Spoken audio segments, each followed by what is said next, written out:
Hi guys, thanks to this episode of the Nick Egan Times. On this episode, we have a sensational guest. We have Shawn Harper. Shawn Harper is a former NFL player who played with the Los Angeles Rams and the Indianapolis Colts in the NFL.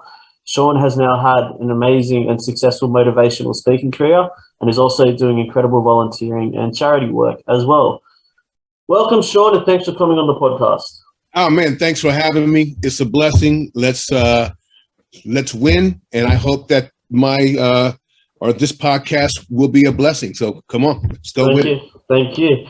All right. Tell me, how's it all been going over there? Well, you know what? It's been going pretty good. Just trying to get acclimated, getting back to a new normal, and I think that's kind of the challenge. Is that everyone's expecting to get back to normal, but for all intents and purposes, there'll never be the old normal. So now let's get acclimated to the new normal, and let's see how we can win with it. Yeah, for sure, 100%. And how has the pandemic affected you personally and professionally since it's begun? Oh, well, professionally, I remember when it happened a couple years back. I probably within like 3 to 4 days, I lost 95% of all my speaking engagements. They all just vanished, like cancel. And that was a huge blow. And not only to my actual psyche, because I love to invest in people, I love to speak, but financially, it just all dried up overnight, seemingly. That was tough. And mentally, though, and the mental aspect has me even more concerned, even more worried.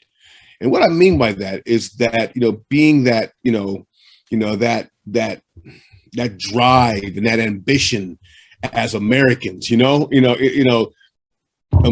call it arrogance or cockiness, but, just Americans, that has been shattered. It's been cracked. And I've done a number of engagements. I've done school assemblies. And I've looked into the eyes of the youth, and I'm quite concerned. That has been affected because they've been infected, and it's very painful. And it's not just COVID, but it's just all of the disruptions and the riots and the deaths, and people are just. It's just sucking the if I could use the word ambition and enthusiasm out of the souls of the youth, and that has really got me concerned. Wow, that's great insights. What do you see there being a solution with that? Well, so I remember once I was quite recently I was doing an actual school assembly, and I come in under the guides of being a motivational speaker. But midway through my speech, I had to stop almost, and I had to pivot, and I had to become an inspirational speaker. And there's a difference. You see, a motivational speaker, you can only motivate the motive, but to an inspirational speaker, you inspire like a spark to an engine. You have to restart that engine up. And that's where I'm moving towards now when it comes to our youth, is to ignite that spark. Let's go. Let's win. It's in you. Greatness is in you. Purpose is in you. Destiny is in you. You got it. Let's go. It's a big difference. A different energy now has to go forth. 100%. And I can tell you're definitely big energy.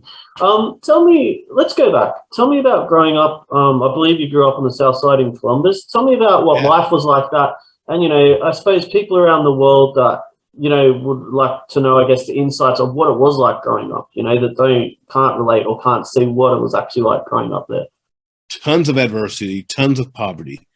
I was hit from just about multiple angles. I'm probably the least likely person that you would, imagine sitting here today. Having, documented with learning disabilities, I had struggles and throughout educationally, one of 6 kids. My father left after an abusive relationship with the entire family. He physically abused us, and he left when I was about 3.5, 4 years of age. Leaving high school with a 1.62 cumulative GPA, stuttered my entire life, could not complete a sentence till college. I was a subpar athlete, I wasn't no honorable mention, all conference, all world, none of that. I was just the bottom of the barrel. And that, ladies and gentlemen, is the edited version. Okay. I was kicked out of 2 schools for disciplinary issues, but I made a shift. I made a shift because I started focusing on my dream, on my calling versus people's opinions. And that began to germinate. The seed began to germinate. And I was able to move past it, through it, and to my calling and purpose. And I'm still going to this very day. Yeah, it's incredible. And yeah, it's an inspiration. I've obviously studied you and looked up your life, especially going into university or college, as you say, and getting drafted into the NFL. It's purely inspirational how you actually got there. Can you talk us about getting there and what that was like, and obviously your ambition to do that? I remember one day being after watching a football game, and these guys are having nice conversations, and then I'm like, hey, I want to play Division I in NFL football, and they're laughing, and then I'm at junior college, and I just walked out of the room, and I said, you know what, I have a dream. I want to play. I don't know where this dream is coming from, but it's in me, and daggone it, I'm going to see it to fruition. I'm going to get it out of me. And I pulled out a sheet of paper and I wrote down 3 letters, NFL. And every day I woke up, I said, NFL, that's where I'm going. Every night before I went to sleep, I took one last peek. I said, NFL, that's where I'm going. And the same guys walked in, and they began to laugh at my dream again. And I kind of kicked them out the room. And just locking into that purpose, locking into that destiny, locking into that seed. Now, here's where it gets crazy, okay? You can often count the number of seeds in an orange, but you can never count the number of oranges in the seed. The seed is so powerful. But oftentimes the seed is for you or meant to pass through you, but it shouldn't be all about you. And so whether the dream is now that you're realizing it to be, what you've been called in your purpose, or whether you're supposed to carry the dream and plant it in somebody else and allow them to carry. This is how dreams transcend generations. Think about this for a second. Tiger Woods' father had a dream of being a great golfer, but the dream wasn't for Tiger. The dream wasn't for his father. It was for Tiger. Wow. Venus and Serena's father knew knew how to play tennis, but the dream wasn't for him. It was meant to pass through him. And so we are all carriers. We don't know if it's for this generation or for the next generation or the next generation. It's there. Wow, that's really good insights, and I definitely agree with that. All right, so you get drafted to the Los Angeles Rams. What was that like? And I guess the feeling of elation, that you finally got to your goal. You know what? I was excited and honestly, I was scared at the same time. Because excited because I made it. I can check it off the list. I was scared because I'm like, now what? It's like, okay, what are you going to do next? Like, what's your drive? What's your passion? What's your motivation now?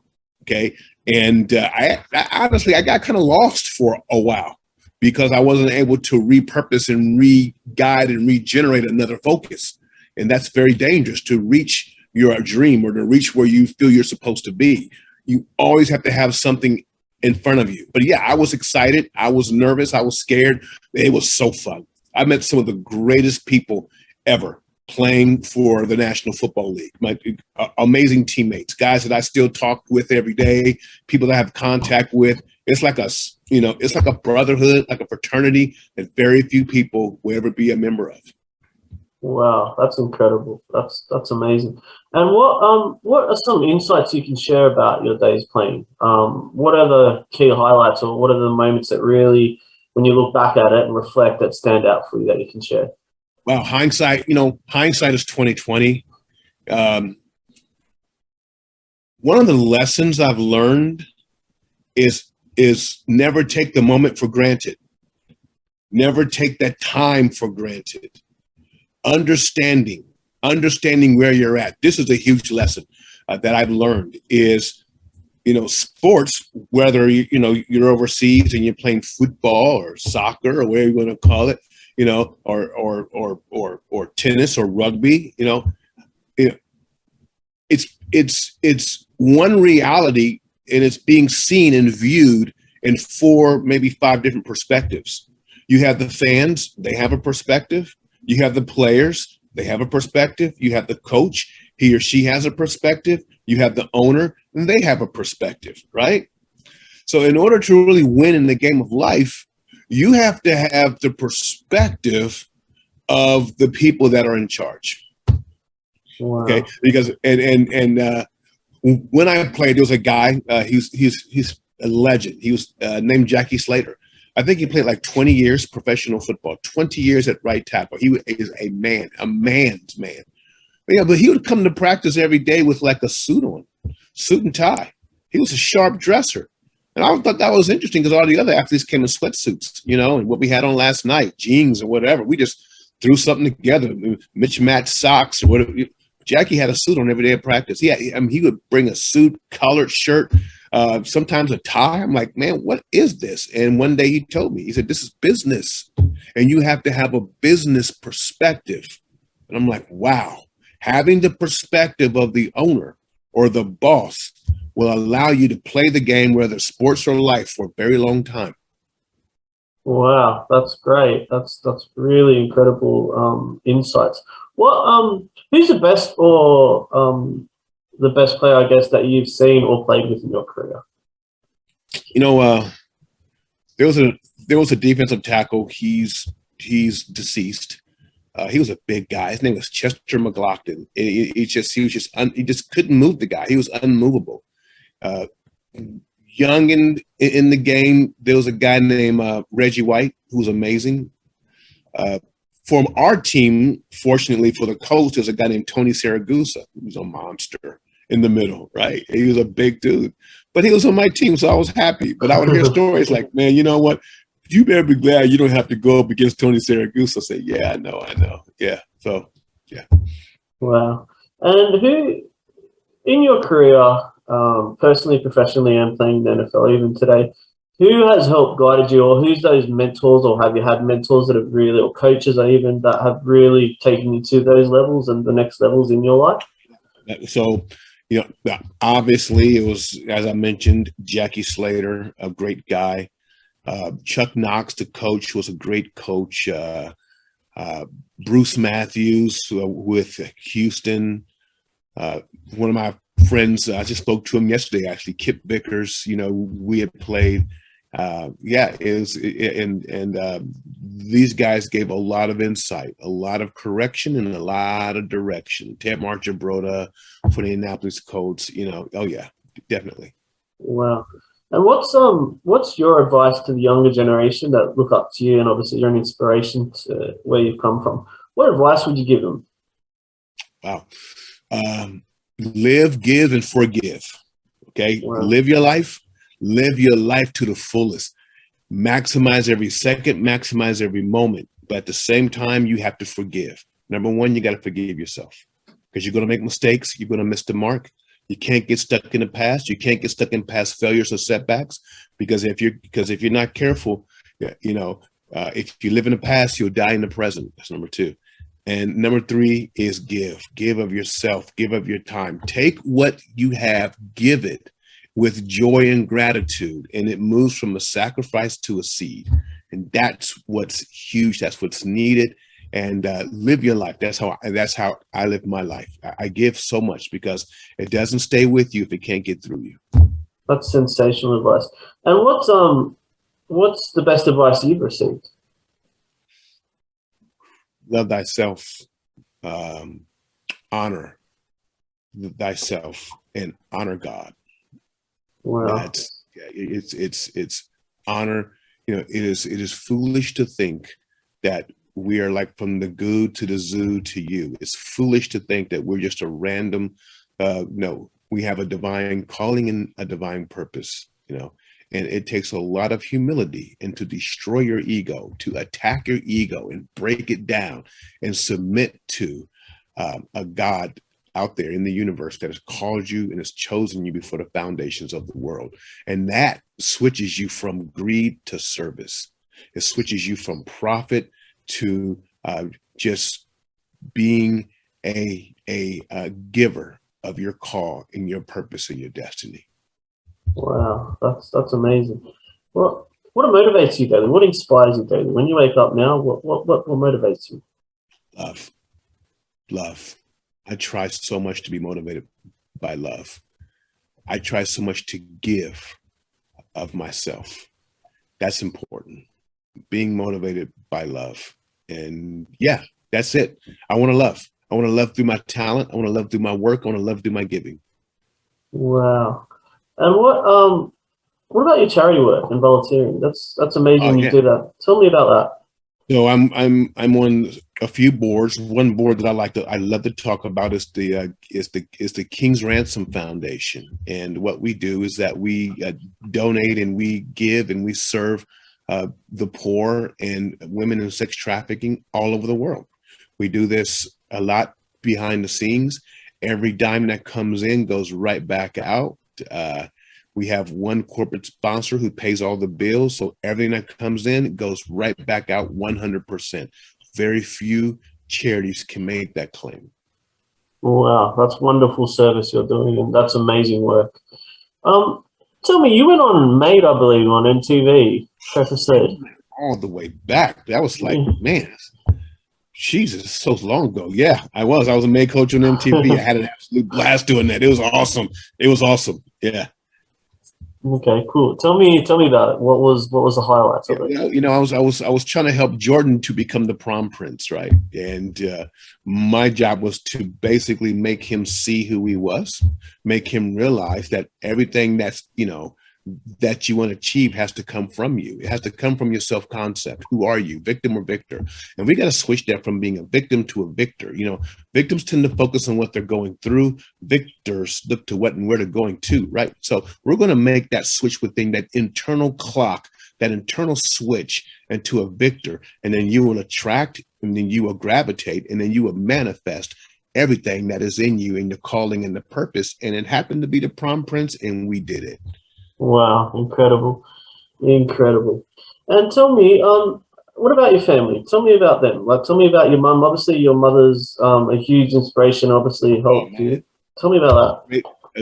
Such an amazing cheerleader. My mom was an amazing cheerleader. She passed this past year, but gosh, she was an absolute amazing cheerleader. She raised all 6 of us by herself in one house, one bathroom, and she just made it happen. It's just so she was just that rock, it's just someone who always believed in you. And everyone has to have that. Everyone has to have that one person that says, you know what, I believe in you. People underestimate how important that is, to have 1 or 2 people that aren't called to your destiny, they're called to you. And yeah, athletes have it. We call them groupies, right? Entourages for millionaires and politicians, but they're there, and that's their job, to believe in you. 100%. You've been down to Australia too, I believe. Excuse me? You've been to Australia, I believe? Yeah, I've been to Adelaide. Yeah. Adelaide, Australia. Oh my God. Huh? How was that? What was that experience like? Awesome, man. It was awesome. I got like a couple didgeridoos. I got a boomerang. Just tour the country. Very nice, pristine, open, clean. I had a blast. It's just a nice, honest, open people. I loved it. I absolutely adored that actual time there. Wow. And what are your hobbies and interests aside from obviously everything you do? What do you like to do in your downtime? Travel.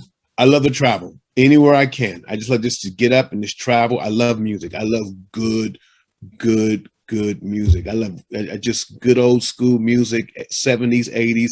Yes, Olivia Newton-John. Yes, Men at Work. Yes, I know. I got that. I just love good music. And of course, I'm a big guy. I'm a foodie. So, I just love to find, exotic places and off the beaten path, anywhere in the country, sometimes outside the country. So, yeah. Cool. And if you were 18 again, and you could go back in time and change anything, If I was what now? if you were 18 again, and you could go back in time and you could change anything, what would you change? You know, I would study more in college. I would network more in college because your network is your net worth nowadays. And I would have saved a lot more money to invest in companies like Yahoo and Microsoft because they were just not getting started. You know, right? Cisco, right? I'd have really jumped into Amazon. Like, really? Amazon at one time was thinking like 16 cents. Like, yeah, I would have got some Amazon. Yeah. No, that's great advice and great insights into what you would change. Shawn, thank you for coming on the podcast. I do appreciate it, mate. You're amazing. You're an inspiration. Just thanks for sharing all your insights too. You know what? Thank you so much. And if there's anyone who would like to get in contact with me, I have, all kind of social handles, but one I will share is Shawn Harper, ShawnHarper speaker. That's on Instagram. Great content. And if you go to ShawnHarper.co, ShawnHarper.co, I'll give you a free copy of my book. It's there. Just put your email address in there and you'll get a free copy, a digital copy. It's yours. Wow. I'm going to sign up and get one. Yeah. Yeah. Thanks, mate.